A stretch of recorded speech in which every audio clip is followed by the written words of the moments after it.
জিকির অনেক রকম। জিকির মানে স্মরণ করা, জিকির মানে স্মরণ করানো, জিকির মানে যে কোনোভাবে আল্লাহ তাআলার নাম, গুণাবলী, হুকুম হাকাম, জান্নাত জাহান্নাম, আল্লাহ তাআলার বিধিনিষেধ, আল্লাহ তাআলার নবী পয়গম্বর, আল্লাহ তাআলা সংশ্লিষ্ট যে কোনো বিষয়ে পড়া, মনে করা, মুখে বলা, মানুষকে মনে করানো, সবই জিকির। সবচেয়ে বড় জিকির হলো যে আপনি যখন চলছেন, ফিরছেন, কাজ করছেন, আল্লাহর কথা আপনার মনে আছে এবং এই মনে থাকাটা আপনার কর্মকে নিয়ন্ত্রণ করছে। আপনি হারাম থেকে সরে আসেন, ইবাদতটা করছেন, কখন কোনটা করলে আল্লাহ খুশি হবেন আপনার মনে আছে, আপনি সেইভাবে চলছেন। এর চেয়ে বড় জিকির আর নেই। তবে এর অর্থ এই নয় যে আমরা মুখের তাসবিহ তাহলিলের জিকির বাদ দেব। এই জিকির ওই জিকিরে সহায়ক, ওই জিকির এই জিকিরে সহকারী, এরকম। কারণ সুন্নাত এটাই বলে। অনেক সময় আমরা বলি আমাদের যুক্তি দিয়ে, বিবেক দিয়ে, যে আল্লাহর হুকুম বানাই তো বড় জিকির, আবার বসে বসে জিকির করার দরকার কি? একদিন কেন্দ্রীয় মসজিদে আসরের নামাজ বোধহয় পড়ছি, সাধারণত কখনো এরকম যাই না। তা বলছিলাম যে আসর থেকে মাগরিব পর্যন্ত সময়টা আল্লাহ তাআলা এত ভালোবাসেন যে রাসূলুল্লাহ সাল্লাল্লাহু আলাইহি ওয়াসাল্লাম বলতেন এই সময়টা মসজিদে বসে তাসবিহ তাহলিল জিকির করা অনেক বড় বড় নেক আমল, হজ উমরা ইত্যাদি নেক আমলের চেয়েও আল্লাহ তাআলার কাছে, বা ওই পরিমাণ আল্লাহ তাআলার কাছে প্রিয় এবং অত্যন্ত ফজিলতপূর্ণ ইবাদত। কেউ যদি আসর থেকে মাগরিব পর্যন্ত বসে আল্লাহ তাআলার জিকির করে তাহলে সে অগণিত পুরস্কার পাবে, বিভিন্ন হাদিসে আসছে। এক ভাই বললেন, হুজুর আমি যদি এই জিকিরগুলো হাঁটতে হাঁটতে করি সমস্যা কি? না, সমস্যা নেই। সমস্যা হলো বসে থাকার একটা ফজিলত আর চলন্ত অবস্থায় জিকির করা আর একটা ফজিলত। রাসূলুল্লাহ সাল্লাল্লাহু আলাইহি ওয়াসাল্লাম যেটাকে যেভাবে গুরুত্ব দিয়েছেন সেটাকে সেভাবে গুরুত্ব দেওয়া ভালো। তো এই জন্য আমার অনুরোধ হলো, আমরা প্রতিদিন এখানে জিকির মশ করালে অনেক সময় চলে যায়, এজন্য সবসময় আমরা এটা করাবো না। আপনারা সন্ধ্যার যে জিকিরটা, এটা মাজলিসের দিনেও ছাড়বেন না। মাগরিব পড়ে, সুন্নত পড়ে আপনারা মোটামুটি নিজেদের নিয়মিত ওজিফাটা করে নেবেন। এমন না হয় যে আমরা মাজলিসের কারণে ওজিফাটা নষ্ট হয়ে গেল। 10 মিনিট 5 মিনিট আমরা কিছু সময় দিই যেন আপনারা ব্যক্তিগত ওজিফাগুলো সেরে নিতে পারেন। ওজিফা রাসূলুল্লাহ সাল্লাল্লাহু আলাইহি ওয়াসাল্লাম আমাদেরকে শিখিয়েছেন। সকালে কি বলবে, সন্ধ্যায় কি বলবে, রাত্রে ঘুমাতে যেয়ে কি বলবে, ঘুমের ভিতরে ঘুম ভেঙে গেলে কি বলবে, কোনোটা বাদ রাখেননি। এবং প্রত্যেকটার কি পাবে তুমি এটাও আল্লাহ বলে দিয়েছেন, আল্লাহ রাসূল বলে দিয়েছেন। যেমন আপনি ঘুমিয়ে পড়েছেন, রাতের গভীরে ঘুম ভেঙে গেছে, যে কারণেই হোক, গরমে হলো, পিপাসায় লেগে হলো, হঠাৎ করে যে কোনোভাবে আপনি ওযু করেননি, গোসলও করেননি, কিছুই করেননি, বিছানায় শুয়ে আছেন। লা ইলাহা ইল্লাল্লাহু ওয়াহদাহু লা শারীকা লাহু লাহুল মুলকু ওয়া লাহুল হামদু ওয়া হুয়া আলা কুল্লি শাইইন কাদির সুবহানাল্লাহ ওয়ালহামদুলিল্লাহ ওয়া লা ইলাহা ইল্লাল্লাহু আল্লাহু আকবার লা হাওলা ওয়া লা কুওয়াতা ইল্লা বিল্লাহ। এই জিকিরগুলো শুয়ে সবই আপনারা জানেন। আল্লাহ রাসূল সাল্লাল্লাহু আলাইহি ওয়াসাল্লাম বলছেন, যদি কেউ ঘুম ভেঙে গেলে ওই শুয়েই এগুলো পড়ে, পড়ার পরে আল্লাহ তাআলার কাছে কোনো দোয়া করে, আল্লাহ সেই দোয়া সঙ্গে সঙ্গে কবুল করে নেন। আর যদি এরপর উঠে তাহাজ্জুদ পড়ে, আল্লাহ তাহাজ্জুদটা কবুল করে নেন। তো কখন কোন দোয়া পড়লে কি হবে তাও রাসূলুল্লাহ সাল্লাল্লাহু আলাইহি ওয়াসাল্লাম শিখিয়ে দিয়েছেন, কখন কোনটা পড়তে হবে শিখিয়েছেন। আর আমাদের জন্য দরকার বলেই তো তিনি শিখিয়েছেন। এজন্য আমরা আমলের দিকে অবহেলা না করি। আমি দীর্ঘদিনের অভিজ্ঞতায় আমার কাছে যেটা মনে হয়, আমরা সকলেই অন্তত দিনদার মানুষ যারা দিনকে নিয়ে চিন্তা করেন, পরের সংশোধনে যত তৎপর, নিজের সংশোধনে তত দুর্বল। আমি যদি এখানে অন্যদের সমালোচনা করি আপনারা খুশি হবেন। আমি যদি আপনাদের বলি যে সমাজে ওই কাজটা করতে হবে, আপনারা সবাই উঠে পড়বেন, হ্যাঁ চলেন। কিন্তু আমি যদি বলি আগামী মাজলিসে আসার আগে অন্তত 20টা হাদিস পড়ে আসতে হবে, এটা অনেকেই পারবেন না। আমি যদি মনে করি আগামী মাজলিসে আসার আগে অন্তত 5টা দোয়া মুখস্থ করে আসতে হবে, এটা বেশ কঠিন হয়ে যাবে। আমি যদি বলি আগামী মাজলিসে আসার আগে অমুক বইটা পড়ে বুঝে আসতে হবে, আমাদের জন্য কঠিন হয়ে যাবে। এটা বেশ একটা জটিল বিষয়। আমরা দিন চাই, কিন্তু নিজেকে যে ধাপে ধাপে এগিয়ে নেব, এ বিষয়টাকে আমাদের কাছে কেন যেন কষ্টকর মনে হয়। আমি আপনাদের দৃষ্টি এদিকে আকর্ষণ করছি, আমরা আমাদের কাছে আমিই তো সবচেয়ে বড় হওয়া উচিত। কাজে আমি যা কিছু শিখবো আমি আগে আমল করব, এটা আমার চিন্তা হওয়া উচিত। এজন্য আমরা যা কিছু বলি শুনি, নিজেরা আমলের চেষ্টা করি, একটু আমল বাড়াই। আপনারা অনেকে এখানে আছেন যারা দীর্ঘদিন ধরে এখানে আসছেন, কিন্তু অনেকেই প্রশ্ন করে দেখেছি যে কোরআন শরীফ এখনো অর্থসহ খতম করেননি, অথচ কোরআন শরীফ যে অর্থসহ বুঝে খতম করতে হবে আমাদের দরকার, এটা কিন্তু আমরা অনেকবার বলেছি। দুটো জিনিসের সমন্বয় করতে হবে, একটা হলো নিজেরা পড়তে হবে কোরআন সুন্নাহ সিরা, আর একটা হলো আলেমদের সহবতে যেতে হবে। দুটোর সমন্বয় ছাড়া আমরা ভালো মুসলমান হতে পারবো না। কিন্তু আমি যদি আপনাদের প্রশ্ন করি, দেখা যাবে অনেকেই এটা করেননি। কেন করলাম না? কষ্ট করে মাসে মাসে মাহফিলে আসলাম, অনেক কথা শুনলাম, কিন্তু নিয়মিত প্রতিদিন একটু সময় কোরআন পড়ব, আল্লাহর কালাম। আমাদের তো কারো বোধহয় সন্দেহ নেই কোরআন যে আল্লাহর কালাম, এতে সন্দেহ আছে নেই কারো? অনেক জিনিসে ঝগড়া আছে, কিন্তু কোরআন আল্লাহর কালাম এটা নিয়ে মুসলমানের কোনো ঝগড়া আছে নাকি? নেই। তার মানে এখানে বিতর্ক নেই যে এটা করে সওয়াব হবে কি হবে না, এ ব্যাপারে সন্দেহ তো অন্তত নেই। অনেক বিষয় নিয়ে সন্দেহ আছে, ওদের এটা করবো কি করবো। 2 নম্বর, কোরআন তিলাওয়াত পড়া বোঝা শেখা, এটা যে বড় ইবাদত, এ ব্যাপারেও তো কোনো ইখতিলাফ নেই, আছে নাকি? তা আমরা কেন করছি না? ঠিক তেমনই আপনাদের অনেকবারই বলেছি, আমাদের মরহুম পীর সাহেব বলতেন, আমার শ্বশুর বলতেন যে বাবারা কোনো পীরের মুরিদ হও না, কোরআনের মুরিদ হও, আর পুরপুরা টুরপুরা যেও না, মসজিদে যাও। কোরআনের মুরিদ হও, মসজিদে যাও। উনি একটা সহজ কথা বলতেন যে যাকে মসজিদে পাওয়া যাবে তাকে জান্নাতে পাওয়া যাবে। কথাটা একটা হাদিসের সহজ ব্যাখ্যা। রাসূলুল্লাহ সাল্লাল্লাহু আলাইহি ওয়াসাল্লাম বলছেন, যদি কাউকে দেখো যে মসজিদে নিয়মিত যায়, তার ইমানের সাক্ষী দেবা, সে মুনাফিক না, সে মুসলমান। কথাটা হলো যে আপনার মসজিদে নিয়মিত জামাতে নামাজ পড়া সহজ না আস-সুন্নাহ ট্রাস্টের মাজলিসে আসা সহজ? বলে সহজ। বাড়ির থেকে মসজিদ কত দূর? হ্যাঁ, মসজিদ নামাজ পড়া সহজ না? আমি যদি বলি যে গত 1 মাসে কি আপনাদের কারোর জামাত মিস যায়নি, এমন কয়জন আছেন? পাওয়া কঠিন হবে। অথচ রাসূলুল্লাহ সাল্লাল্লাহু আলাইহি ওয়াসাল্লাম জীবনে জামাত ছাড়া নামাজ পড়েছেন এরকম ঘটনা নেই।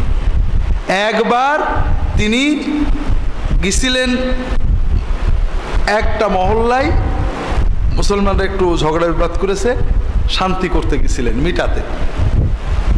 এসে দেখেন মসজিদে নববীতে জামাত হয়ে গেছে, বাড়িতে বিবি বাচ্চাদের নিয়ে আবার জামাত করেছে, কিন্তু একা পড়েননি।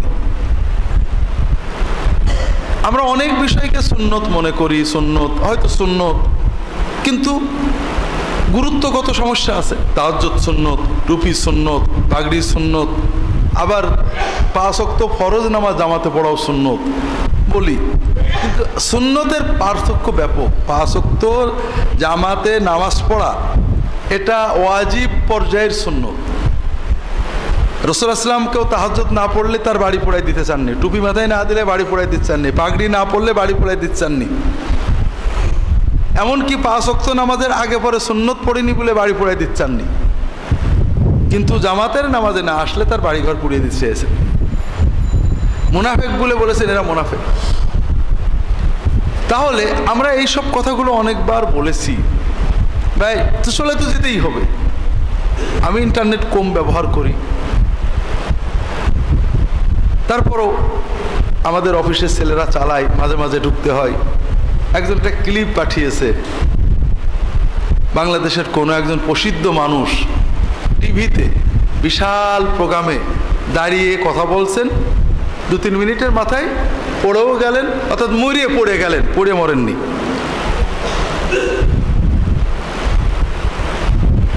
তাহলে আমাদের জীবন মৃত্যু কত কাছে, বেঁচে আছি মরে যাব জানি না আর 1 সেকেন্ড কিনা, মরে পড়বো না পড়ে মরবো তা আমরা জানি না। অনেক সময় মানুষ পড়ে আঘাত খেয়ে মরে, অনেক সময় মরার আগে মরে নেয় তারপরে পড়ে। মৃত্যু এত কাছে, এটা অন্যের মৃত্যু কাছে আর আমার মৃত্যু নোটিশ দিয়ে হবে এমন তো না ভাই। তাহলে আমার প্রস্তুতি তো আগে দরকার ছিল। আর আল্লাহর দিন তো সহজ, আল্লাহর সাথে বিজনেস তো সহজ। আমার বাড়ির পাশের মসজিদে 5 ওয়াক্ত জামাতে নামাজ, মসজিদে যেতে পারিনি, মহল্লায় আশেপাশের 3-4 জন 5 জন মুসল্লি নিয়ে জামাতে নামাজ পড়বো, তাও পারিনি। দোকানদার 5-7 জনকে নিয়ে জামাতে নামাজ পড়বো, জামাত ছাড়া নামাজ আমি পড়বো না। এটাই তো ইমানের দাবি। এটার মাধ্যমে যা পাবো, ঘন্টার পর ঘন্টা ওজিফা করে আব্দুল্লাহ জাহাঙ্গীর ওয়াজ শুনে তা পাবো না, হতে পারে না। রাসূলুল্লাহ সাল্লাল্লাহু আলাইহি ওয়াসাল্লাম যেটাকে এত গুরুত্ব দিয়েছেন, এর চেয়ে বড় গুরুত্ব আর কিছু হতে পারে না। ফজরের নামাজের জামাত, আমরা সুন্নাহ ট্রাস্টের ভক্ত, আব্দুল্লাহ জাহাঙ্গীরের ভক্ত, মাজলিসুস সুন্নায় আসি, খুব ভালো কথা। কিন্তু আমি যদি বলি গত 1 মাসে ফজরের জামাত মিস হয়নি কয়জন, কঠিন হয়ে যাবে। আল্লাহ রসুল সাল্লাল্লাহু আলাইহি ওয়াসাল্লাম বলছেন, যে ব্যক্তি ফজরের এবং ইশার জামাতে আদায় করে সারা রাত তাহাজ্জুদ কিয়ামুল লাইলের সওয়াব পেয়ে যায়। রাসূলুল্লাহ সাল্লাল্লাহু আলাইহি ওয়াসাল্লাম বলছেন, ফজরের জামাত আর ইশার জামাতের চেয়ে ভারী নামাজ আর মুনাফিকদের কিছুই নেই। কাজে যারা এই নামাজে আসে না তারা মুনাফিক। সাহাবীরা বলতেন, কোনো মানুষকে, মদিনার কোনো মানুষকে যদি কয়েকদিন পর পর মসজিদের ফজরের জামাতে না পাইতাম, আমরা ধরে নিতাম বেটা মুনাফিক। অনেক বলেছি আপনাদের। আর ওমর রাদিয়াল্লাহু তাআলা আনহু, সাহাবীদের যুগে এটা নিয়ম ছিল, আমরা করি না। মসজিদের ফজরের নামাজে কোনো মুসল্লি না থাকলে তারা খোঁজ নিতেন যে বেচারা অসুস্থ নাকি। প্রথম চিন্তা অসুস্থ কিনা, এটা আমাদের দরকার।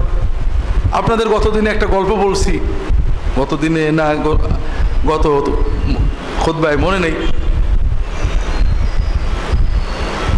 আমেরিকার একটা ঘটনা। জেলখানায় এক কালো আমেরিকান মুসলমান হয়েছেন, কোরআন পড়েছেন, জেল থেকে বেরিয়ে ওনার আবাসিক এলাকায় গিয়েছেন। ফ্ল্যাট বাড়ি, পাশের সবাই খ্রিস্টান, সাদা কালো। এক সাদা খ্রিস্টান মুসলমান হয়েছে শুনে সবাই তাকে ঘৃণা করে। তার ভিতরে এক সাদা খ্রিস্টান, এমনি কালোদের প্রতি ঘৃণা আছে, আর বেটা আবার মুসলমান হয়েছে। তো ওই বিভিন্নভাবে বিব্রত করত। তার ওই বাড়ির ময়লার ব্যাগটা ওই বাসার সামনে ফেলে রেখে চলে যেত। তো ওই মুসলমান ওটা আবার নিয়ে রাস্তায় ডাস্টবিন, যেখানে ময়লা ফেললে গাড়িগুলো নিয়ে যায়, ফেলে দিত। বেশ কিছুদিন পরে হঠাৎ একদিন দেখে ময়লা নেই। একদিন বা 2 দিন বা আমি ভুলে গেছি, উনি ময়লা না দেখে ওই সাদা আমেরিকানের দরজায় নক করেছে। এরপরে দরজা খুললে বলছে, সরি বিরক্ত করার জন্য, আপনি আমাকে একটা নেক আমলের সুযোগ দিতেন, আপনার ময়লাটা নিয়ে ডাস্টবিনে ফেলা আমাদের ইসলামে খুব বড় নেক আমল, প্রতিবেশীর এই কাজে সাহায্য করা। এজন্য আমি আপনার প্রতি থ্যাঙ্কফুল, গ্রেটফুল। গত 2-3 দিন দেখছি আপনি আমাকে এই সুযোগটা দিচ্ছেন না, আপনি কি আমার পুরো রাগ করলেন কি না? আমার উপরে বিরক্ত হলেন কিনা, কোনো অন্যায় করে ফেলেছে কিনা, এই জন্য ক্ষমা চেতে আপনার কাছে আসছে। তো এখন আমরা বলবো যে আমরা তো সেই শুনেছি রাসূলুল্লাহ সাল্লাল্লাহু আলাইহি ওয়াসাল্লামের নাকি কাটা দিত, কথাটা অবশ্য সত্য না। রাসূলুল্লাহ সাল্লাল্লাহু আলাইহি ওয়াসাল্লামের জীবনে আরো অনেক সুন্নাত আছে, কিন্তু মুসলমান এরকম করে আমরা তো কখনো শুনিনি। পার্থক্য হলো তারা হলো পড়ে মুসলমান, খুব বুঝে মুসলমান, আর আমরা হলাম শুনে মুসলমান, একটু পার্থক্য আছে। যেটা বলছিলাম যে তাহলে একটা মানুষকে আমি মসজিদে দেখিনি, তার মানে প্রথমে ধরে নিতে হবে লোকটা তো অসুস্থ। যদি অসুস্থ না প্রমাণ হয়েছে, ওনারা বলতেন বেটা মুনাফিক। কিন্তু আমরা কি আমাদের জীবনে এই গুরুত্বপূর্ণ সুন্নত, যদি কাউকে আল্লাহ তৌফিক দিয়ে থাকেন যে দু একটা সামান্য ওজর ছাড়া আলহামদুলিল্লাহ জামাতে নামাজ পড়ছেন, ফজরের জামাত মিস হচ্ছে না, তাহলে বুঝতে হবে আল্লাহর বড় তৌফিক। অনেক কিছু চলে যাক, অনেক নেক আমল করতে তাহাজ্জুদও পড়তে পারেননি, কিন্তু নামাজগুলো 5 ওয়াক্ত জামাতে পড়েছেন, ধরে নেবেন যে আল্লাহ আপনাকে অনেক ভালোবাসে। কারণ আমরা অনেকবারই আলোচনা করেছি, আজকে আলোচনা করব না, যে যদি কারোর অন্তর যা মসজিদের সাথে থাকে, আল্লাহ তাআলা কিয়ামতের দিন সবাই যখন কষ্টে থাকবে তাদের জন্য ছায়ার ব্যবস্থা করবে। কাজেই আমাদের আস-সুন্নাহ ট্রাস্টের মসজিদে মাসিক মাজলিস শুনে আসবেন, আলহামদুলিল্লাহ, এটা আমরা আশা করি আল্লাহ কবুল করলে অনেক বড় নেক আমল। আপনি কি হেরার আলোয় আলোকিত হতে চান? আপনি কি সুন্নাহর আলোকে জীবন গড়তে চান? প্রফেসর ডক্টর খন্দকার আব্দুল্লাহ জাহাঙ্গীর রচিত কোরআন সুন্নাহ ভিত্তিক জীবন ঘনিষ্ঠ বইগুলো পড়ুন, সুন্দর জীবন গড়ুন। ইসলামী আকীদা, হাদিসের নামে জালিয়াতি, ইহয়াউস সুনান, রাহে বেলায়েত সহ আরো অনেক বই। কোরআন সুন্নাহর সাথে থাকুন, জীবন বদলে যাবে। যোগাযোগ আস-সুন্নাহ ট্রাস্ট 01715400640।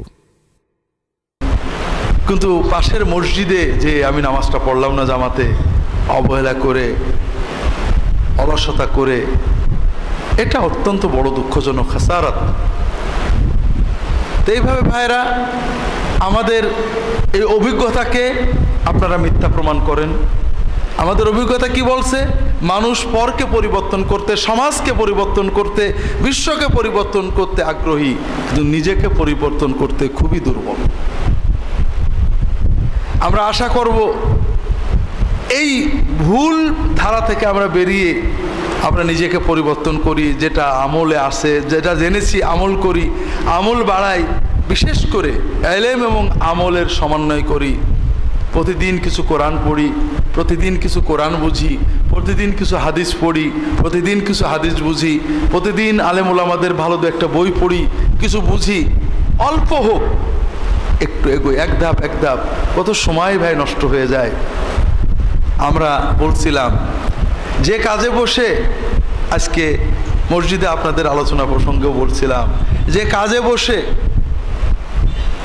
যে কর্মে থেকে, যেখানে বসে, যে স্থানে বসে আমরা আমাদেরকে হারিয়ে ফেলি, পরের জন্য জীবন নষ্ট করে দিই, সেখানে আমাদের ভালো লাগে। আর যেখানে বসে যে কথা পড়ে আমরা নিজেকে খুঁজে পাই, নিজেকে ভালোভাবে বুঝতে পারি, নিজের ভালো বুঝতে পারি, সেখানে আমরা যেতে চাই না, সেটা পড়তে চাই না। কত আবেগ ভরে ইত্তেফাক, ইনকিলাব, নয়া দিগন্ত, কত পেপার পড়ি, কি আছে এতে?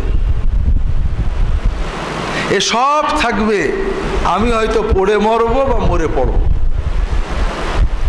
কিন্তু এর কাছাকাছি আবেগ নিয়ে আমি হাদিসের কয়েকটা পৃষ্ঠা পড়লাম না, সিরাতুন নবী পড়লাম না, কোরআনের কয়েকটা পাতা পড়লাম না, আমি কেমন ইমানদার? কত দুনিয়ার ব্যবসা বাণিজ্যর হিসাব করতে রাত কেটে যায়, ক্লান্তি লাগে না। কিসের হিসেব ভাই? এই যা আমরা গল্প করছিলাম কাল রাত্রেও, আজকেও বিকেলে আমার এক ছোটবেলার বন্ধুর সাথে, বাবার ছিল 10 বিঘে, আমার হলো 1.5 বিঘে, আমার ছেলে পেলে রবে 10 কাঠা, তার ছেলে পেলে রবে হয়তো আধা কাঠা, জমা জমি সম্পত্তি এইভাবেই, ঠিক না ভাই? কিন্তু এই জমিতে যদি আমি একটা মসজিদ করতে পারি, একটা মাদ্রাসা করতে পারি, একটা দিনই কাজ করতে পারি, ওটা আর কেউ ভাগ বাটোয়ারা করতে পারবে না। আমার পরে 2 প্রজন্ম পরে তারা কি করে খাবে এটা আমার চিন্তা করা লাগবে না। আমি আমার জন্য কি করতে পারলাম আর ওদের জন্য কতটুকু করলাম এটা চিন্তা করলেই হবে। এর পরের প্রজন্ম ওরা নিজের মতো, আমার দাদা আমার জন্য চিন্তা করিনি, আর যদি করেও থাকে তার ওই নরিদ্দে গ্রামে আমি যাইনি, সব চিন্তা ভুল। আর আমার তৃতীয় প্রজন্ম দ্বিতীয় প্রজন্ম কি বাংলাদেশ থাকবে, আমেরিকায় যে অস্ট্রেলিয়া, আমার কিচ্ছু জানি না, যে আমি আমার জন্য কি করে যেতে পারলাম আর আমার যে নগদ দায়িত্ব সন্তানদের কোথায় রেখে গেলাম এইটা চিন্তা করলেই হবে। এই জন্য ভাইয়েরা, আমরা নিজেরা নিজেদের দিকে তাকাই, যে কাজ করলে আমি শান্তি পাই, যে কাজ করলে আমি আমাকে বুঝি, আমাকে নিয়ে চিন্তা করতে পারি, যেটা পড়লে আমি আমাকে ফিরে পাই, সে আল্লাহর কালাম, রাসূলুল্লাহ সাল্লাল্লাহু আলাইহি ওয়াসাল্লাম হাদিস, এগুলো আমরা নিয়মিত পড়ি অল্প হলেও, আর যে আমলগুলো শিখি পালন করি। যদি কোনো মোমেন যা শিখেন আমল করেন তাহলে দুটো কাজ হয়, যেটা তিনি শিখেছেন আর ভুল হবে না, আর তার জন্য এটা পরীক্ষিত, তার জন্য আরও নতুন নতুন আমল শেখার, এলেম শেখার দরজা খুলতে থাকবে।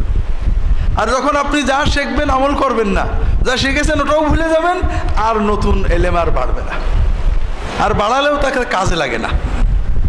আল্লাহ তাআলা সবাইকে তৌফিক দান করুন, আমিন। আমাদের সামনে অনেক দিনই মৌসুম আসছে।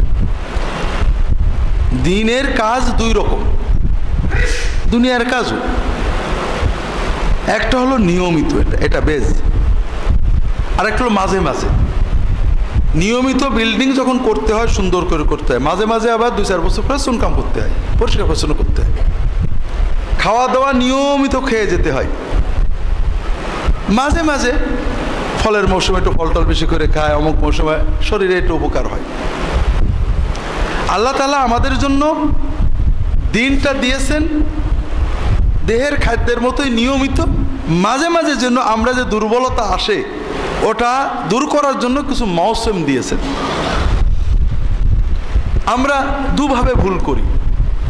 একটা অধিকাংশ মানুষ করে যারা মৌসুমি অথবা বতুরে মুসলমান, বতরে ইবাদত করে বাকি সময় করে না, এটা গলত। এটা আমরা এখানে সেরকম মানুষ নেই, আমরা জানি। আরেকটা হলো মৌসুম নয়, ভুল মৌসুমে কাজ করি। চাষবাদ ভালো জানি না, বৃষ্টি দেখেই ভালো চাষি না, একেবারে বৃষ্টি পড়ার সঙ্গে সঙ্গে বুনে দিলাম, কিন্তু এই মাসে যে আরো বৃষ্টি হবে, পানি জমে যাবে, এটা জিজ্ঞেস করলাম না, পানি জমে গেল, নষ্ট হয়ে গেল। এজন্য বতুরে ছাড়াও যারা নিয়মিত এবং বতুরে, তাদের অনেক বতর ঠিক না। রাসূলুল্লাহ সাল্লাল্লাহু আলাইহি ওয়াসাল্লাম এইসব বতর বলেননি, আমরা ভুল বুঝে ওসব বতরে ইবাদত করি। আমাদের সমাজে এরকম আছে কিছু, যেটা আপনারা জানেন, যে সময়ে ইবাদতের কথা নেই বা যে ইবাদতের কথা নেই সেগুলো আমরা করি। শবে মেরাজের ইবাদত, শবে মেরাজের রোজা, বিভিন্ন রকমের, শবে বরাতের অতিরিক্ত মানে সুন্নাহ বিরোধী ইবাদত, এরকম অনেক কিছু আমাদের সমাজে আছে। মুহররমের অনেক ইবাদত আছে যেটা সুন্নতে নেই, কিছু আছে সুন্নতে আছে। তৃতীয়ত, কিছু মৌসুমের খোঁজখবরই আমরা ভালো রাখি না। এটা সহি মৌসুম কিন্তু খোঁজ রাখি না। তার একটা হলো জিলহজ মাসের প্রথম 10 দিন। আমাদের দেশে কিছু বিষয়ে বান্দা মুমিনরা সচেতন, যেমন শবে কদর, শবে বরাত, শবে মেরাজ, সহি বা বাতিল যাই হোক। আর কিছু বিষয় আমাদের জানা নেই অনেকেরই, ইদানিং আলহামদুলিল্লাহ কেউ কেউ জানছেন, যেমন জিলহজ মাসের প্রথম 10 দিন বেশি বেশি ইবাদত করা, রোজা রাখা, তাসবিহ তাহলিল জিকির করা। আল্লাহ তাআলা এই 10 দিনের ইবাদত সবচেয়ে পছন্দ করেন, অনেক সহিহ হাদিস আছে। একটা মৌসুম। আর একটা মৌসুম হলো হজ, যেটা শুরু হয়ে গিয়েছে। শাওয়াল, যুলকাদা এবং যুলহজ্জার প্রথম অংশ। আল্লাহ কোরআন কারিমে বলেছেন, আল হজ্জু আশহুরুম মা'লুমাত, হজ নির্ধারিত মাস। হাদিসে ব্যাখ্যা এসেছে শাওয়াল, যুলকাদা, যুলহিজ্জা। এটাও একটা ইবাদতের মৌসুম। এরপরে আসবে মুহররম, এটা ইবাদতের মৌসুম। আবার আমাদের দেশে দুনিয়ার অন্যায় গুনাহ পাপের মৌসুম। আশুরার নামে শিয়াগণ এবং আমাদের দেশের বাংলাদেশের অনেক মুসলমান এত সব কাজ করেন, অনেক গুনার কাজ করেন। বাংলাদেশে নবাবরা, নবাব সিরাজউদ্দৌলা, মুর্শিদ কুলি খান, তারা শিয়া ছিলেন, যে কারণে শিয়া মতটাকে বেশ প্যাট্রোনাইজ করতেন তারা। যেখানেই তারা রাজধানী বা বিভাগীয় আঞ্চলিক কিছু করেছেন, সেখানে একটা ইমাম বাড়া করেছেন। ইমাম বাড়া মানে খানকা আর কি শিয়া, সেখানে একটা ওই ইমাম হুসাইনের কবর থাকে, তাজিয়া টাজিয়া থাকে, কবরের উপরে তারা ঘোরে।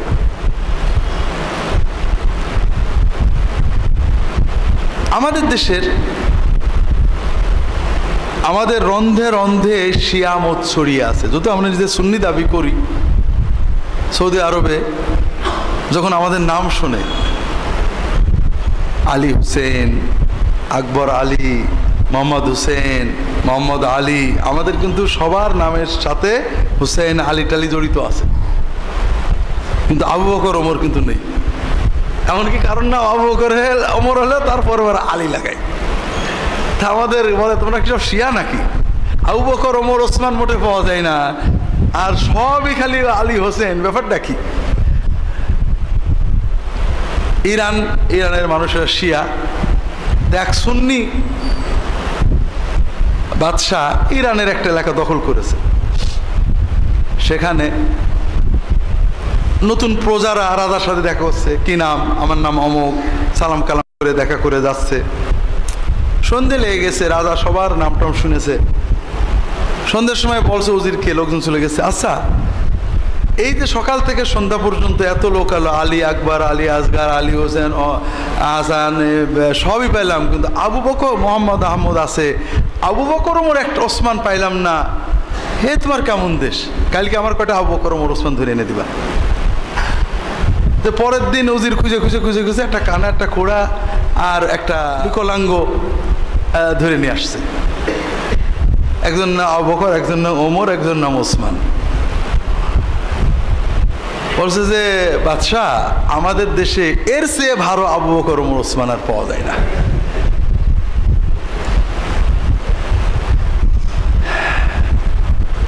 শোনা, আমি তো দেখিনি,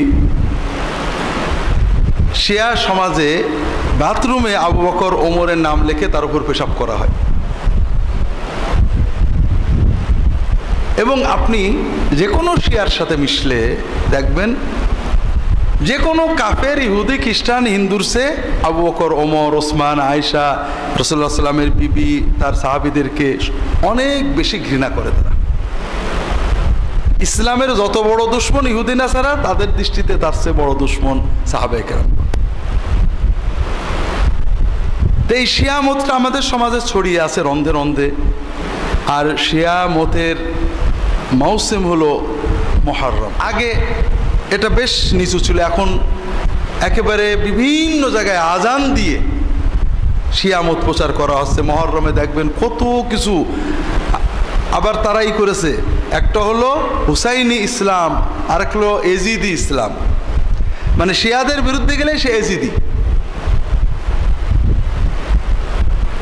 বিভিন্নভাবে আমাদের দেশে পীর মুরিদির নামে যেটা আছে, অধিকাংশই শিয়া প্রভাবিত বা নিয়ন্ত্রিত।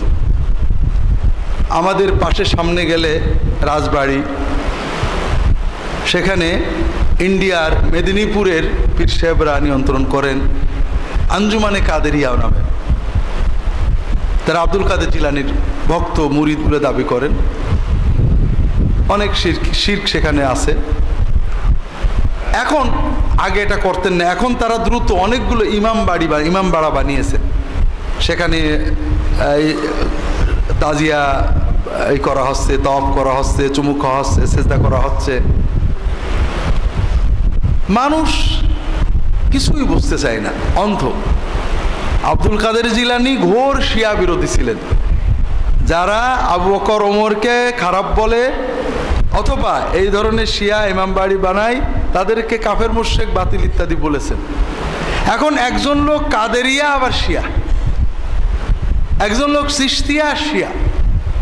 অর্থাৎ আমাদের দেশের মুসলমান যেহেতু কাদেরিয়া চিশতিয়া বললে ভেড়ে দলে, বিশাল দেখবেন মানিকগঞ্জ অমুক ইমাম বাড়ায় চিশতিয়া, মানে মঈনুদ্দিন চিশতির ওরস শরীফ।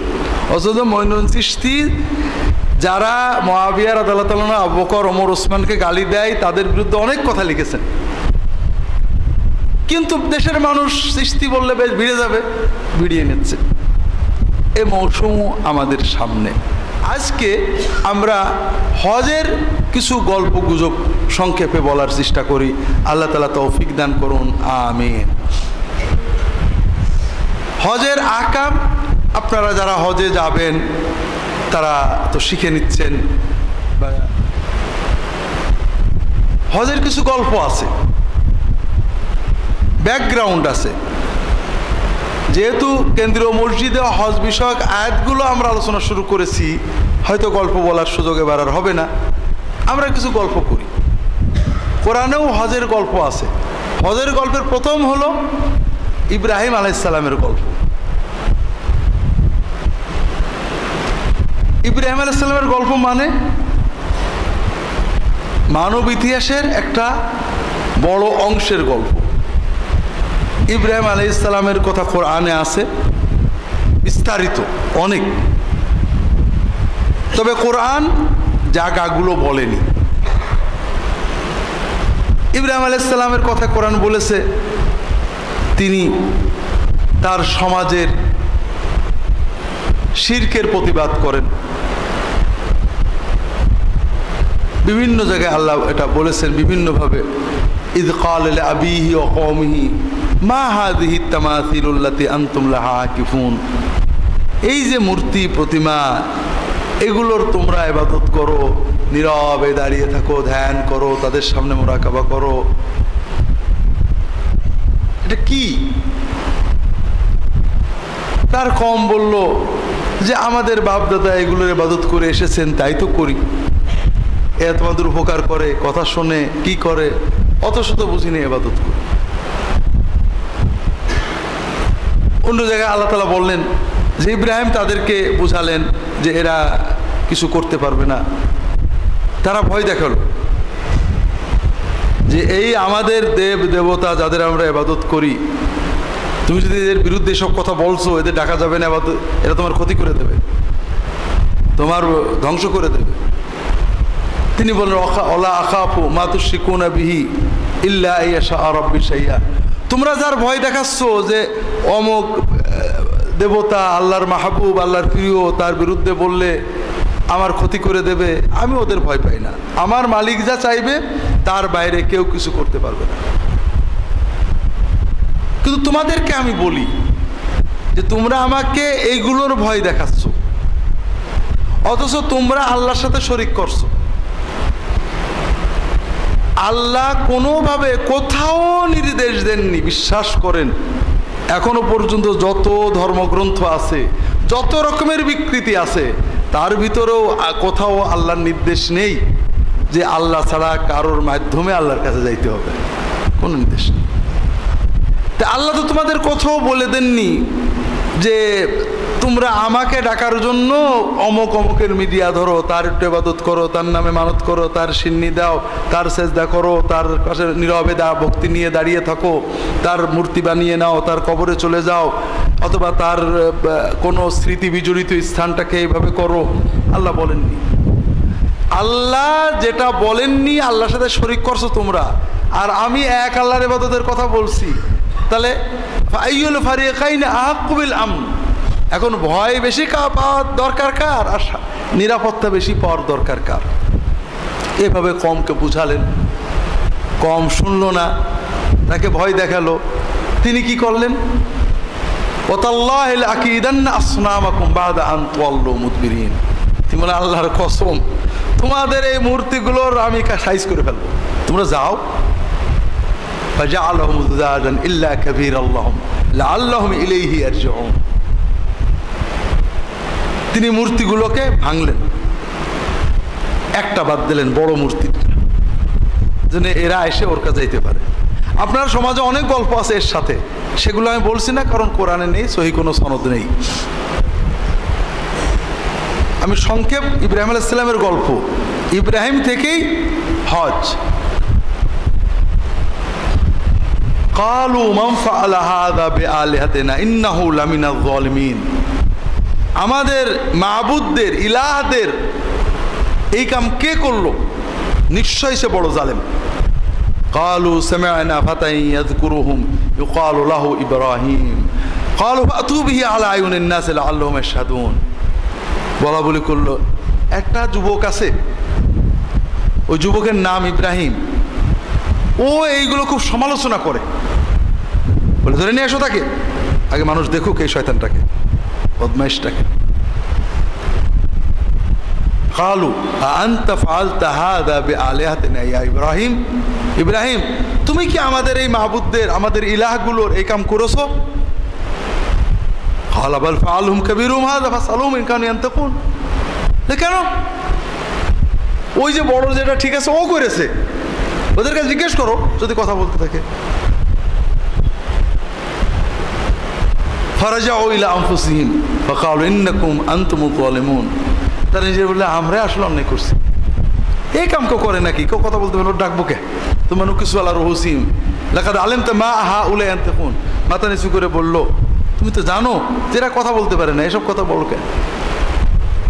এইবার পরিবেশ হলো, আফাতা'বুদুনা মিন দুনিল্লাহি মা লা ইয়াদুররুকুম ওয়া লা ইয়ানফাউকুম উফফিল লাকুম ওয়া লিমা তা'বুদুনা মিন দুনিল্লাহি ইন কুনতুম তা'লামুন। তোমরা আল্লাহকে রেখে, এখানে আবার মনে রেখেন, আমরা সবসময় মনে করি নমরুদের কাছে ইব্রাহিম গেল, আল্লাহর ইবাদত করো, নমরুদ বলল আল্লাহকে না, আল্লাহকে, এটা ঠিক না। আল্লাহ সৃষ্টিকর্তা, সব জাতিই মানত, তবে তারা আল্লাহ রুবুবিয়ত উলুহিয়াতে শিরিক করতো, অনেক সময় রুবুবিয়তের অনেক ক্ষমতা অস্বীকার করতো, নিজেদেরকে রব দাবি করতো, আমাদেরও তো পাওয়ার আছে। কিন্তু আল্লাহ সৃষ্টিকর্তা, তিনি সৃষ্টি করেছেন যে নামেই হোক, এটা তারা মানত। তো যাই হোক, তিনি বললেন তোমরা আল্লাহকে রেখে, আল্লাহর পাশাপাশি বা আল্লাহকে বাদ দিয়ে এদের ইবাদত করতো যারা কিছু উপকার করতে পারে না, তোমাদের মতো খারাপ লোক হয় না। কালো হাররিকুহু ওয়ানসুরু আলিহাতাকুম ইন কুনতুম ফাইলিন। এবার দেখেন আমাদের মানবীয় ইমোশন দেখেন, তারা স্বীকার করলে এরা কথা বলে না, নিজেরাও বুঝলে অন্যায় করেছে। এইবার কিছু লোকে যেতে গেল, বুঝতে তো পারছো, এই মেরে ভেঙেছে। আমাদের মাহবুবদের মর্যাদা রক্ষা করা আমাদের দায়িত্ব। এত বড় অন্যায় জুলুম করেছে, তার শাস্তি দিতেই হবে। যদি আমাদের মাহবুবদের ইলাহগুলোর মর্যাদা রক্ষা করতে চাও, তাহলে একে আগে আগুনে পোড়াও। সব যুক্তিতর্ক শেষ, এখন আবেগ এক্সপার্ট করে আগুনে পোড়ানোর ব্যবস্থা করো। এখানে অনেক গল্প আছে সমাজে, এগুলোর কোনো ভিত্তি নেই। আগুন জ্বলে না, কারি কাঠ বানানো হলো, ফেরেশতারা টেনে ধরলো, সেখানে নে টিপ পরা লোক গেল, ন্যাংটো, সব মিছে কথা। এগুলোর কোনো ভিত্তি হাদিস কোরআনে নেই। কোরআন শুধু বলছে যে তারা আগুনে পোড়ানোর সিদ্ধান্ত নিল। ফাকুলনা ইয়া নারু কুনি বারদাও ওয়া সালামান আলা ইব্রাহিম। আল্লাহ বলেন, আমি আগুনকে বললাম, তুমি আগুন, তুমি ইব্রাহিমের জন্য ঠান্ডা হও এবং নিরাপদ, শান্তিময় ঠান্ডা, বরফের মতো না। কুনি বারদাও ওয়া সালামান আলা ইব্রাহিম ওয়া আরাদু বি কাইদান ফাজআলনাহুমুল আখসারিন। তারা ইব্রাহিমের ধ্বংস করতে চেয়েছিল, আমি তাদেরকেই ক্ষতিগ্রস্ত করে দিলাম।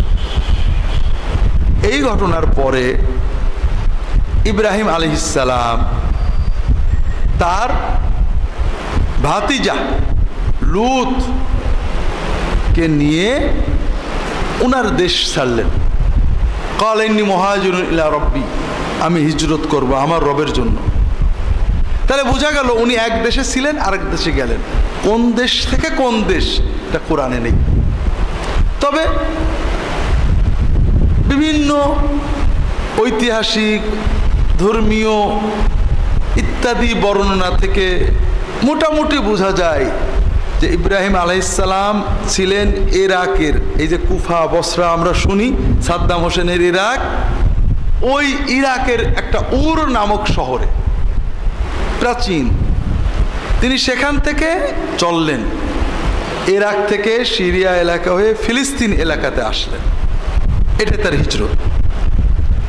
ফিলিস্তিন, মিশর ইত্যাদি হয়ে ফিলিস্তিনের পাশেই তিনি বসবাস করতেন। তাহলে এই হলো তার ফার্স্ট স্টেপ। এটা কোরআনে অন্য জায়গায় আল্লাহ তাআলা বলেছেন, ইয ক্বালা লিআবিহি ইয়া আবাতি লিমা তা'বুদু মা লা ইয়ানফাউ ওয়ালা ইউগনি আনকা শাইআ। আব্বা, আপনি কেন এমন সব কিছু পূজা করেন যা কোনো কথা শোনেও না, কোনো কথা বলেও না, কোনো উপকারে লাগে না? ইয়া আবাতি ইন্নী কাদ জাআনি মিনাল্লাহি মা লাম ইয়াতিকা ফাত্তাবি'নি আহদিকা সিরাতান সাবিয়্যা। আব্বা, আমার কাছে আল্লাহর পক্ষ থেকে এলেম এসেছে, আপনি আমার কথাটা শোনেন, আমি আপনাকে সঠিক পথে নিয়ে যাব। ইয়া আবাতি লা তা'বুদিশ শাইতান ইন্নাশ শাইতানা কানা লির রহমানি আসিয়া। আব্বু, ইয়া আবাতে, আব্বাকে কত আদর করে, আদব করে, মহব্বত করে করে ডাকছে। এটা দাওয়াতে আমাদের বুঝতে হবে। আমরা তো কারোর দাওয়াত দিলে খেপে রাগ করে অন্যায়ের বিরুদ্ধে কথা বলবো, কঠোর হব না কেন? কোরআনের বিভিন্ন জায়গায় বারবার দেখবেন দায়ীদের এটা বুঝতে হবে যে মাদউর কলবকে মুখাতাবা করতে হয়, তার আকলকে না। কানা রাসূলুল্লাহ সাল্লাল্লাহু আলাইহি ওয়াসাল্লাম ইয়াতাখাওয়ানুনা বিল মাওইদা। রাসূল নিজে নবী, সাহাবীগণ তার কথা শুনতে পাগল, তারপরেও সাহাবীদের মন মানসিকতা এখন একটু ফুর্তিতে আছে কিনা বেছে বেছে হিসেব করে কথা বলতেন। ওয়াজ আমরা করি, বিরাট ভাব গম্ভীর্য নিয়ে গরম করে বলে ফেললাম, দর্শকরা ক্লান্ত হচ্ছে কিনা, ঝিমিয়ে পড়ছে কিনা দেখলাম না। না, এটাকে দায়ীদের কাজ না। তুমি মোটা মোটা গরম গরম কথা বললে ঠিকই, কিন্তু কাম কি হলো?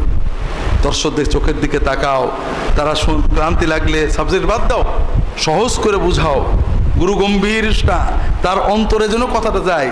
কতটুকু সত্য বললে এটা নয়, চেষ্টা করো। তাসিরের মালিক আল্লাহ, কিন্তু তার হৃদয় কলব, শুধু আকল নয়। ইব্রাহিম আলাইহিস সালাম আবার বলছেন, আব্বু ইয়া আবাতি, আপনি শয়তানের পূজা করেন না। শয়তান তো আল্লাহর বিরুদ্ধে স্মরণ করেছে। এভাবে তিনি বোঝাতে থাকলেন, ইয়া আবাতি ইন্নী আখাফু আইয়ামাসসাকা আযাবুম মিনার রহমান ফাতাকুনা লিশ-শাইতানি ওয়ালিয়্যা। আমার ভয় হয় আব্বু, আল্লাহর আযাব আপনার উপর এসে পড়বে, আপনি শয়তানের দলে চলে যাবেন, শয়তানের ওলি হয়ে যাবেন। অনেক বুঝালেন, কিন্তু বাবা বুঝলো না। আরাগবুন আনতা আন আলিহাতি ইয়া ইব্রাহিম লা ইন লাম তানতাহি লা আরজুমান্নাকা ফাহজুরনি মালিয়া। ইব্রাহিম, তুমি আমার ইলাহদের বিরুদ্ধে চলে যাচ্ছ, তুমি তাদের পছন্দ করতে পারছো না, তুমি তাদেরকে অপছন্দ করছো। তুমি যদি এই ধরনের খারাপ চিন্তা বর্জন না করো, আমি তোমাকে পাথর মেরে শেষ করে যাও, এখন ভাগো। ইব্রাহিম বাবাকে বললেন যে আমি তোমার জন্য দোয়া করে যাব যেন আল্লাহ তোমাদের ভালো করে, কিন্তু আমি আর আতাজিলুকুম ওয়া মা তা'বুদুনা মিন দুনিল্লাহ ওয়া আদউ রাব্বি ওয়া আতাজিলুকুম ওয়া মা তাদউনা মিন দুনিল্লাহ ওয়া আদউ রাব্বি আসা আল্লা আকুনা বিদুআই রাব্বি শাকিয়া। আমি তোমাদেরকেও থেকেও বিচ্ছিন্ন হলাম, চললাম, আর তোমরা যাদের ইবাদত করো, ডাকো, বিপদে পড়লে ডাকো, ইয়া বাবা, তাদেরও আমি ডাকবো না, তাদের পরিত্যাগ করলাম। ওয়াদু রাব্বি, আমি ডাকবো শুধু আমার রবকে। আসা আল্লাহ আকুনা বিদুআই রাব্বি শাকিয়া, আমি আশা করছি আমার রবের দোয়ার উসিলায় আমি কখনোই খারাপ হব না, কখনোই আমার ভাগ্য খারাপ হবে না। এই সব ভূমিকাটুকুর উদ্দেশ্য হলো আল্লাহ এখানে তার মূল হিকমত বললেন এর পরেরটাই। তাহলে আমরা ইব্রাহিম আলাইহিস সালামের ব্যতিক্রম কি? সারা বিশ্ব সকল মানুষ, পিতা, সমাজ বিরুদ্ধে চলে গেছে। আমরা সবসময় সমাজের সাথে তাল মিলিয়ে চলতে পছন্দ করি। অনেক সময় সমাজের জন্য অন্যায়কেও মেনে নিই, সমাজের জন্য মানুষে কি বলবে চিন্তা করে হারাম পাপও মেনে নিই, শিরক বিদআতও মেনে নিই। কি করা যাবে, সমাজে আছে। ইব্রাহিমের ব্যতিক্রমটা কি? সব কষ্ট ত্যাগ, আগুনে পোড়া, পিতামাতাকে ছাড়া, দেশ ছেড়ে দেওয়া, সমাজ ছেড়ে দেওয়া, সব স্বীকার করব, কিন্তু আমার কাছে যে ইলম আল্লাহ দিয়েছেন, হককে বুঝেছি, এর বাইরে যাব না। ওয়াজহাতু ওয়াজহিয়া লিল্লাযী ফাতারাস সামাওয়াতি ওয়াল আরদা হানিফান ওয়া মা আনা মিনাল মুশরিকিন। আমি গোড়া হয়ে গোড়ামির সাথে, প্রচণ্ড গোড়ামির সাথে আমার মুখটাকে আল্লাহর দিকে ফিরিয়ে রাখবো, আর কারোর দিকে ফিরাবো না। আল্লাহ বললেন ফালাম্মা আতাযালাহুম ওয়া মা ইয়াবুদুনা মিন দুনিল্লাহ ওয়াহাবনা লাহু ইসমাঈলা ওয়া ইসহাকা ওয়া কুল্লান জাআলনা নাবিয়্যা ওয়াহাবনা লাহুম মিন রাহমাতিনা ওয়া জাআলনা লাহুম লিসানা সিদকিন আলিয়্যা। আল্লাহ বলছেন, যখন ইব্রাহিম এই চূড়ান্ত পরীক্ষা পাশ করলো, সমাজের চাপ, পিতামাতার চাপ, আগুনে পোড়ানো, বাদশার বিরোধিতা, কিন্তু এই সামান্য একটা বিষয় মেনে নিলেন না। আমরা যেটাকে সামান্য মনে করি, সামান্য একটু মাজারে ফুল দেওয়া, সামান্য একটু দরগায় যেয়ে দোয়া করা, যাক সবাই করছে চলে গেল, সামান্য একটু মূর্তির পূজা করা, সামান্য একটু মূর্তি পূজায় চাঁদা দিয়ে দেওয়া, সামান্য একটু মূর্তিতে যেয়ে দেখা করা, সামান্য একটু তাদের খোঁজ খবর নেওয়া, কোনো সামান্য কাজেই তিনি যখন রাজি হলেন না, একেবারে প্রচণ্ড গোড়ামির সাথে আল্লাহর সাথে লেগে থাকলেন। আল্লাহ বলছেন, তখন আমি তাকে দিলাম, দান করলাম ইসহাক, ইসমাইল, ইসহাক, ইয়াকুব তার সন্তান দিলাম। ইসমাইল আগেই আসছিল, পরে ইসহাক এবং ইয়াকুব আসলেন, তাদেরটা পরে যাচ্ছি, এবং প্রত্যেককে নবী বানিয়ে দিলাম। এবং আপনি কি হেরার আলোয় আলোকিত হতে চান? আপনি কি সুন্নাহর আলোকে জীবন গড়তে চান? প্রফেসর ডক্টর খন্দকার আব্দুল্লাহ জাহাঙ্গীর রচিত কোরআন সুন্নাহ ভিত্তিক জীবন ঘনিষ্ঠ বইগুলো পড়ুন, সুন্দর জীবন গড়ুন। ইসলামী আকিদা, হাদিসের নামে জালিয়াতি, ইহয়াউস সুনান, রাহে বেলায়েত সহ আরো অনেক বই। কোরআন সুন্নাহ সাথে থাকুন, জীবন বদলে যাবে। যোগাযোগ আর সুন্নাহ ট্রাস্ট 01715400640। এবং তাদেরকে পরবর্তী প্রজন্মগুলোর ভিতরে তাদের নাম ডাক সর্বোচ্চ করে দিলাম। এটা এমনি আসেনি। ইব্রাহিম আলাইহিস সালাম এমন একজন ব্যক্তিত্ব, বিশ্বের প্রায় 70-80% মানুষ তার ব্যাপারে কোনো খারাপ ধরনের পছন্দ। আমাদের রাসূলুল্লাহ সাল্লামের ব্যাপারে ইহুদি নাসারারা খারাপ বলে, আমরা অবশ্য ইহুদি নাসারাদের কোনো নবীর খারাপ বলি না, অন্যান্য ধরনের মানুষেরা কোনো নবী মানেন না, কিন্তু ইব্রাহিম আলাইহিস সালামকে, তাকে মর্যাদা দেওয়া, ভালোবাসা, ভক্তি করা, তাকে তার অনুসারী হিসেবে গৌরব বোধ করা, এটা ইহুদিরাও করে, সংখ্যায় অল্প, খ্রিস্টানরা করে, সংখ্যায় অনেক, মুসলমানরাও করেন, সংখ্যায় অনেক। এই মর্যাদা পেয়েছেন এমনি না, এই কঠিন ত্যাগ, কঠিন গোলামির মাধ্যমেই। কাজেই আল্লাহর কাছে কিছু পেতে হলে আমাদের জন্য পরীক্ষার কথা হচ্ছিল। আল্লাহর কাছে কিছু পেতে আল্লাহ খুব সহজে দেন, কিন্তু পাওয়াটা বাড়বে আমার যোগ্যতার ভিত্তিতে। ছোট্ট পরীক্ষা পাশও হয়, শুধু হেরে যাওয়া যাবে না। তো যেটা বলছিলাম, ইব্রাহিম আলাইহিস সালাম চলে আসলেন, তার বড় ছেলে ইসমাইল, ইসমাইলকে তার মা সহ রেখে চলে গেলেন। তাকে কুরবানি দেওয়ার হুকুম আসলো। আমার একটা বই আছে, মানে তাওরাত, ইনজিল এবং কোরআনের আলোকে কুরবানি ও জবিহুল্লাহ। কেউ পড়ে থাকলে পড়বেন, নইলে পড়তে পারেন। খ্রিস্টানদের দাবি যে কুরবানির হুকুম করা হয়েছিল ইসহাককে, ইসমাইল না। তাওরাতে আছে, অর্থাৎ বাইবেলেই আছে যে ইসমাইল জন্মালেন, 12 বছর 13 বছর বয়স হওয়ার পরে ইসহাক জন্মালেন। ইসহাকের জন্মের পরে ইব্রাহিম আলাইহিস সালাম প্রথম বিবি সারা বললেন যে এই আপনার বান্দি স্ত্রীর ছেলেকে আমাদের সাথে রাখবে না, জঙ্গলে রেখে আসে। কেমন আছে বর্ণনা? ইব্রাহিম তার ছেলেকে কোলে করে কাঁধের উপর নিয়ে চললেন। আচ্ছা, 14 বছর বাচ্চাকে কাঁধের উপর নিয়ে যায় নাই কেউ। তার একমাত্র ছেলে ইসহাককে কুরবানিতে গেলেন। ইসহাককে একমাত্র না দুই মাত্র? বাইবেলেই বলা আছে ইসমাইলের 14 বছর পরে ইসহাকের জন্ম। তাহলে কি ইসহাক কখনো একমাত্র হয় নাকি? তার মানে ওই সব ঠিক ছিল, নামটা পাল্টে আর ইসহাক বসাই দিয়েছে। তো যাই হোক, দুই সন্তান হলে এক সন্তানকে কুরবানি দেওয়া পিতার জন্য কষ্ট না একমাত্র সন্তানকে কুরবানি দেওয়া কষ্ট? আল্লাহর চূড়ান্ত পরীক্ষা। সন্তান সহ মাকে ছোটবেলায় দিয়ে গেছেন মক্কায়, আবার একটু বড় হয়েছে, হুকুম আসলো কোরবানি করো, ওইটাও মেনে নিলেন। সন্তান মেনে নিল, মা মেনে নিল, বাবা মেনে নিল, আল্লাহর কাছে চূড়ান্ত সারেন্ডার প্রমাণ হলো। এইবার আল্লাহ তাআলা তাদের মর্যাদাকে পরিপূর্ণ করলেন। এই সারা বিশ্বের তাওহীদের কেন্দ্র, হজের কেন্দ্র, কিবলা হিসেবে কেন্দ্র মক্কাকে বাছাই করে নিলেন। এরপরে আল্লাহ তাকে কাবা ঘর বানানোর হুকুম দিলেন, আরো অনেক হুকুম দিলেন। যেটা বলছিলাম, আল্লাহ তাআলা তাকে প্রথমে বললেন কাবা ঘর বানাও, তিনি বানালেন। এরপরে আল্লাহ তাআলা বললেন وأذن في الناس بالحج يأتوك رجالا وعلى كل ضامر يأتين من كل فج عميق। তুমি আযান দাও, মানব জাতির ভিতরে তুমি আযান দিয়ে দাও, ঘোষণা দিয়ে দাও যেন তারা সবাই এখানে এসে হজ করে। তাহলে হজের আযানের মুয়াজ্জিন কে হলেন? এত বড় মর্যাদা আল্লাহ এমনি দেননি। তাওহীদের জন্য,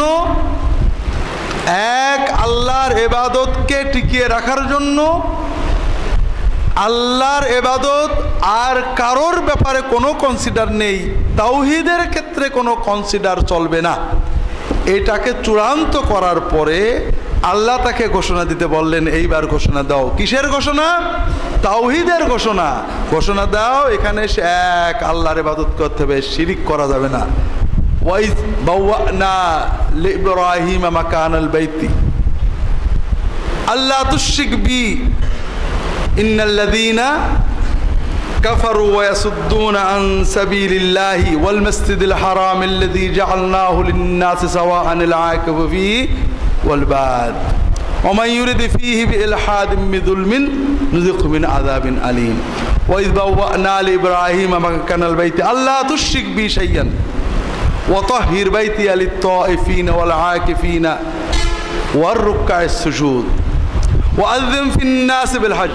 তুমি শিরিক করতে পারবে না, আমার এই বাইতকে পবিত্র করবে, যারা সালাত পড়বে, যারা ইতিকাফ করবে, যারা আসবে সবার জন্য, অন্যান্য জায়গায় হজকারী ওমরাকারীদের জন্য, তওয়াফকারীদের জন্য, আর মানুষের ভিতরে আযান দিয়ে দাও তারা হজে আসবে।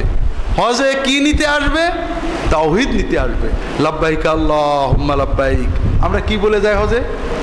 আল্লাহ আমি ডাক শুনেছি, এই যে আসছি, ওই যে ইব্রাহিম আযান দিলেন না, সেই আযানের আমরা সাড়া দিচ্ছি যে হ্যাঁ আমরা এসে গেছি, আল্লাহ ইব্রাহিমের আযান আমরা শুনেছি। কি বলে? লা শারীকা লাকা লাব্বাইক। আল্লাহ আমরা তাওহীদের স্বীকৃতি দিয়ে আসছি যে তোমার কোনো শরীক নেই, আল্লাহ তুশরিক বি শাইআ। শুধু এটুক বলেই ক্ষান্ত না, ইন্নাল হামদা ওয়ান নি'মাতা লাকা ওয়াল মুলক লা শারীকা লাক। আল্লাহ হামদ, প্রশংসা, নিয়ামত, রাজত্ব সব তোমার, আল্লাহ তোমার কোনো শরীক নেই। তোমার ইবাদতে শরীক নেই, রুবুবিয়াতে শরীক নেই, উলুহিয়াতে শরীক নেই, নিয়ামতে শরীক নেই, রাজত্বে শরীক নেই, প্রশংসায়ও শরীক নেই। এই নির্ভেজাল তাওহীদ প্রতিষ্ঠার জন্য হজ, আর এই নির্ভেজাল তাওহীদের বারবার পরীক্ষায় পাশ করার পরেই ইব্রাহিমের ইমামত। বাইতুল্লাহ কিভাবে বানালেন, কিভাবে এটা পবিত্র করলেন, অনেক কথা কোরআনেই আছে, সব যেটা বলছিলাম। তাহলে ইব্রাহিম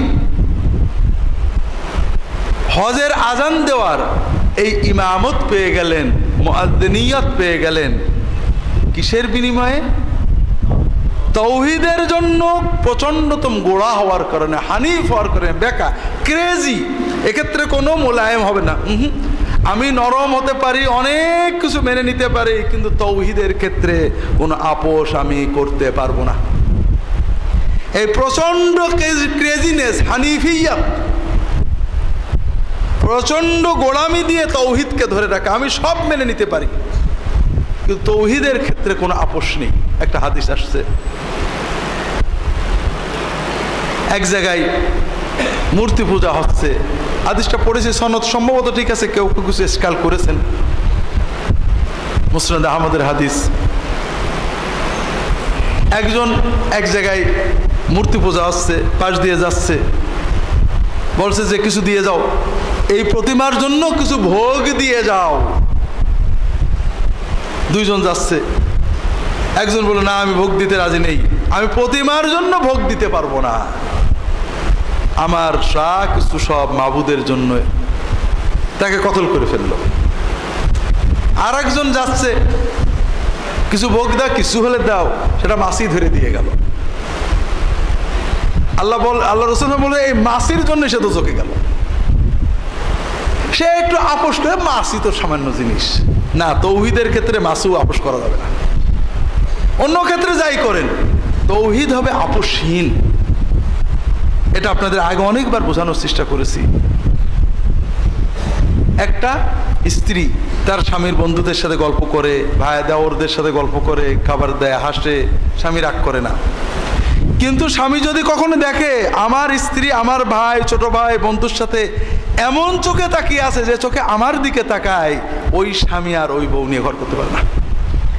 কারণ তার স্বামীর প্রেম মহব্বতে সে শরীক বানিয়ে ফেলেছে। স্ত্রী, মহিলারও তাই। মহিলা জানে পর্দা নেই, স্বামী অনেকের সাথে কথা বলে, কিন্তু কখনো যদি সে অনুভব করে আমার স্বামী আর এক মহিলা, আমার প্রিয় আপন কোনো মহিলা হোক, তার সাথে এমন হৃদয়ের এমন অবস্থা হয়েছে যেটা আমার সাথে হওয়া দরকার, আর স্বামী মারে, গাল দেয়, কিলে, শাশুড়ি অত্যাচার করে, অনেক সময় মেয়েরা মেনে নেয়, কিন্তু এইটা মানতে পারে না। মা ছেলে খেতে দেয় না, কষ্ট দেয়, মেনে নেয়, কিন্তু মাকে রেখে শাশুড়িকে বেশি ভক্তি করে, এটা মা মানতে পারে না। কারণ মায়ের মাতৃত্বে আঘাত লাগে। তা আল্লাহর রুবুবিয়তে, আল্লাহর উলুহিয়াতে, আল্লাহর তাওহীদে আঘাত লাগবে, এটা কখনো মেনে নেওয়া যাবে না। আল্লাহ মেনে নেন না। কিন্তু দুর্ভাগ্য ভাইরা, ইব্রাহিম ইমামত পেলেন তাওহীদের জন্য, হজের ঘোষণা দিলেন তাওহীদের ঘোষণা। আমরা মুখে এই ঘোষণা দিয়েও শিরিক নিয়ে যাচ্ছি এবং শিরিক নিয়েই ফিরে আসছি। আবু জেহেলও বলতো লাব্বাইক আল্লাহুম্মা লাব্বাইক, লাব্বাইক লা শারীকা লাকা লাব্বাইক।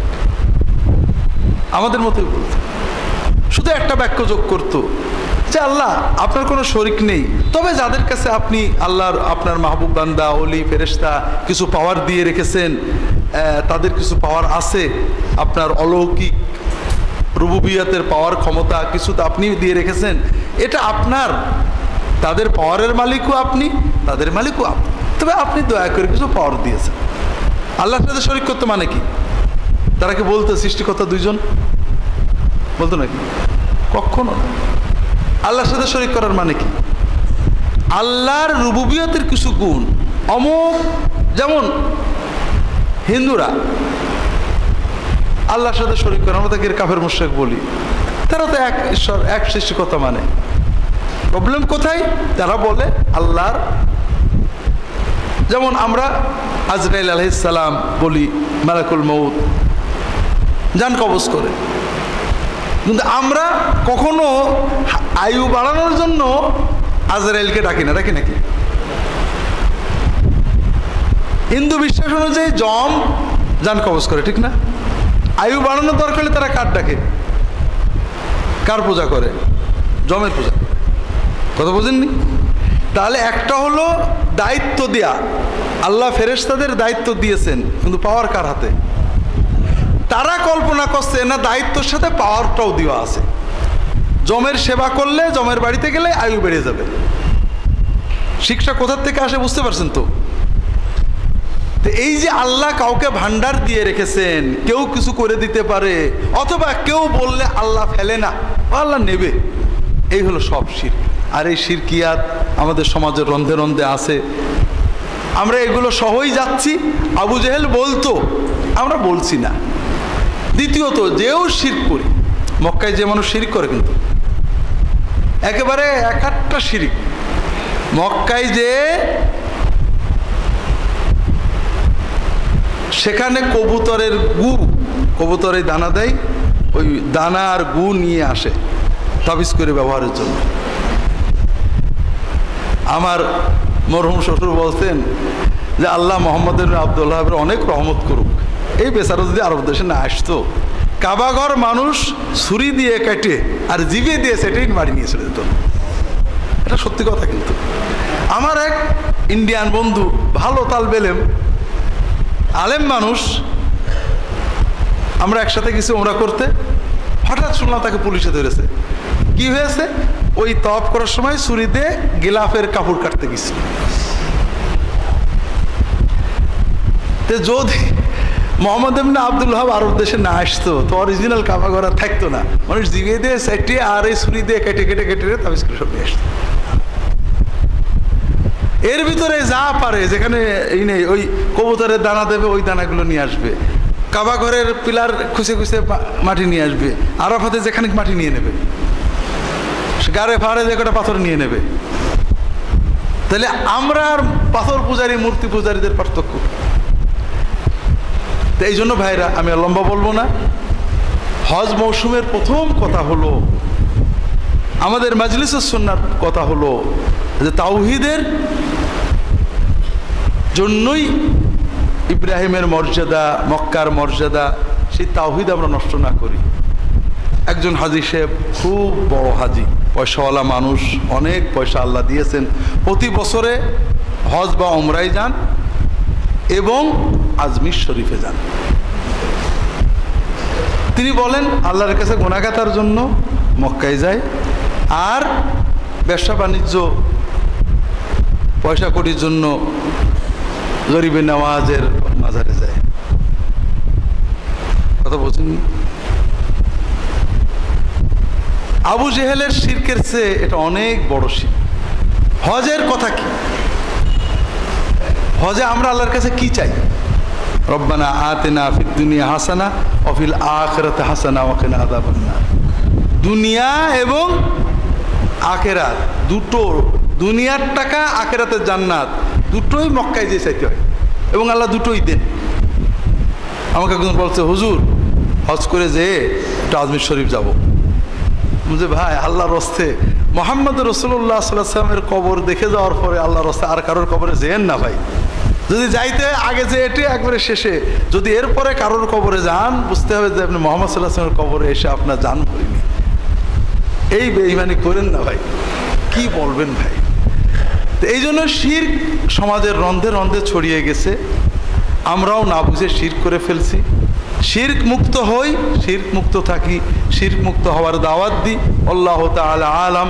আল্লাহুম্মা সাল্লি আলা মুহাম্মাদিন নবিয়্যিল উম্মি ওয়া আলা আলিহি ওয়া আসহাবিহি আজমাইন। সুবহানাকা আল্লাহুম্মা ওয়া বিহামদিকা আশহাদু আল্লা ইলাহা ইল্লা আনতা আস্তাগফিরুকা ওয়া আতুবু ইলাইক। আল্লাহুম্মা সাল্লি আলা মুহাম্মাদ ওয়া আলিহি। আসসালামু আলাইকুম ওয়া রাহমাতুল্লাহ।